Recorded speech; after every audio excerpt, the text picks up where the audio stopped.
Sunday morning, and it's still raining. Okay, I can disemband this box and make a lid. So here you can see how that grain looks like it wraps all the way around the box until you get to this one here, and that one doesn't quite work, but what are you gonna do? But I gotta tell you, there is nothing more satisfying than when you get perfect miter cuts like that with no gaps in them. It just makes my day.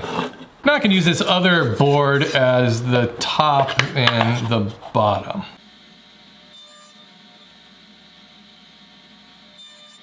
So if I wanted to, I could glue the top and the bottom right in place like that. What I prefer to do is to make that even thinner looking profile on there is to cut a rabbet around the outside of the lid parts and drop it down in there.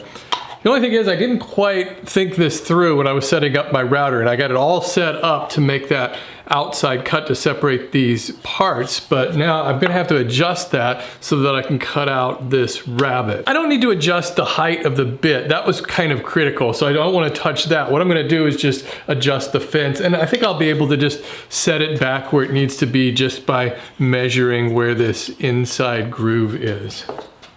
It's not a big deal, and I really don't want to try to cut those rabbets on the table saw. They're just so tiny. It's just easier in this case to do it on the router. I'll start with small cuts and then increase the size.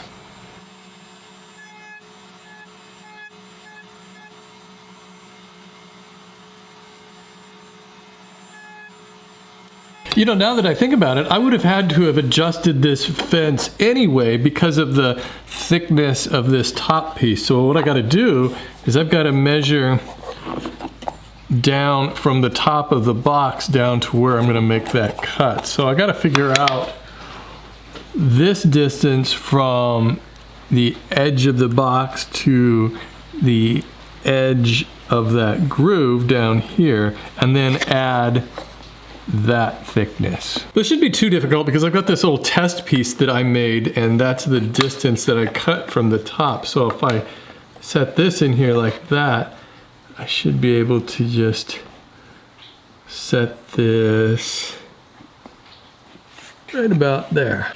The other thing that's going to be important is marking this box somehow on the outside so that I know which is the top and which is the bottom, because once these pieces are glued in place, I won't be able to tell. So there's my top piece, and let's mark it here for now. You know, I suppose you could separate the box before putting this top and the base piece in place, but I don't know, I just think I like that it gives it a lot more structural stability with this in place since the box is so tiny, and I just have a feeling it stays together a little bit better when I go to cut that.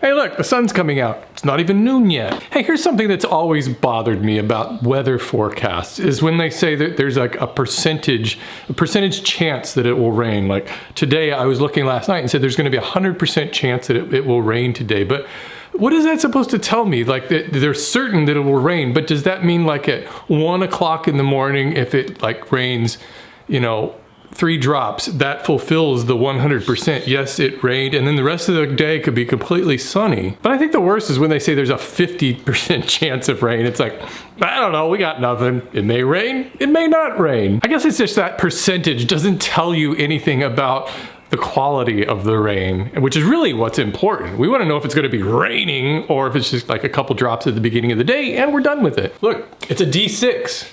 It's a little D&D reference for Wyatt. I think I'll give this a sanding before I separate it, and I can remember the top because it's got that little circle on it.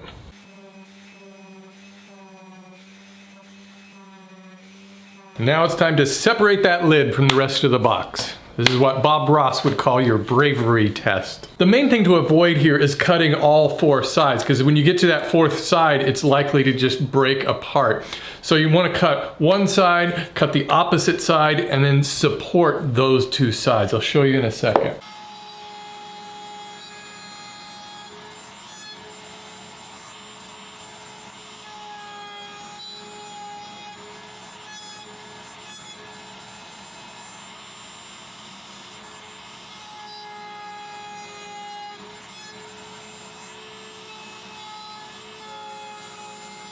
Well, I didn't have to do that thing because it didn't cut all the way through. So now I'm not sure if it's because my bit isn't set to cut deep enough or if it's set too far away.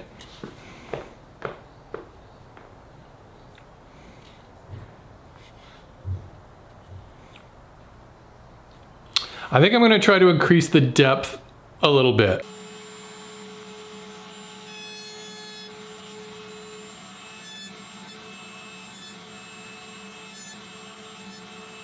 Okay, I think I'm on track. I can see right where it's starting to break through a little bit. So I guess it's just the depth I needed to adjust.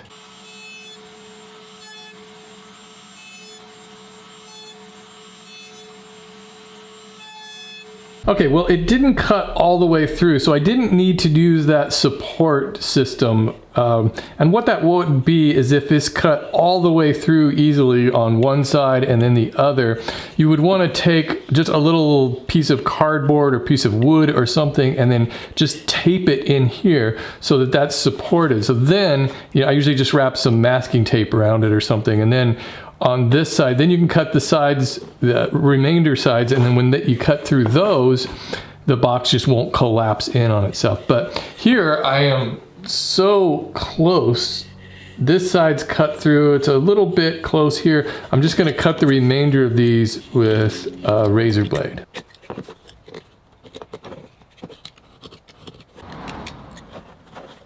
All right, and there we go.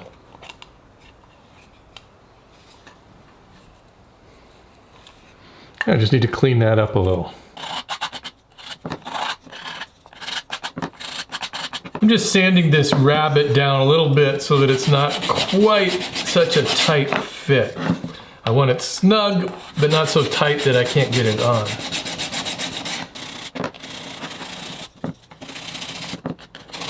There's also a little bit of dried glue in the corners that I want to clean up. You'll be able to see any areas that aren't fitting exactly right and just make adjustments by sanding or using a chisel or whatever you have. Just spend some time with it. Ideally, since it's a square box, whoever's opening and closing this won't have to find the right direction and they can put it on anyway. And the box lid should fit snug enough that it doesn't come off too easily when you turn it upside down. And I would resist the urge to use power tools at this point because it's just so small and the adjustments you need to make are so minor that a power sander would be probably way too aggressive. The other thing I like to do on these boxes is chamfer this inside part of the lid just so that it makes a little bit of a separation there, and I think it looks a little nicer and kind of gives you something to hold on to when you're opening it. You could use a chamfering bit on a router, but again, I just think that's too aggressive. If you use, you know, a sanding stick or a rasp, you should be able to just kind of angle it and make that chamfer this way.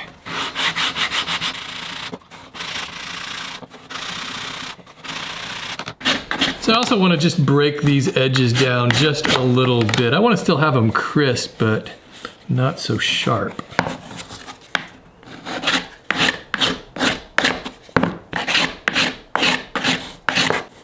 That's not too bad.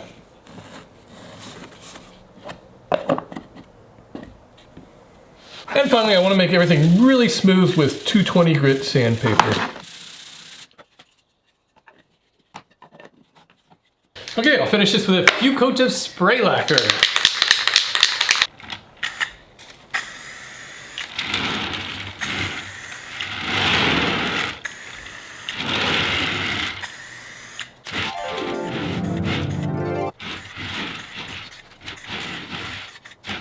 And I'll buff this out using craft paper.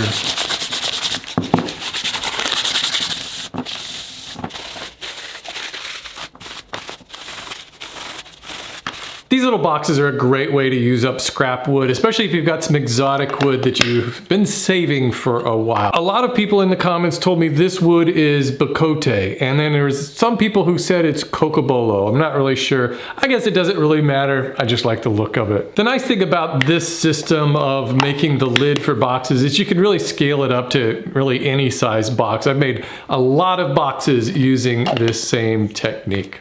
That's it for today. See you tomorrow.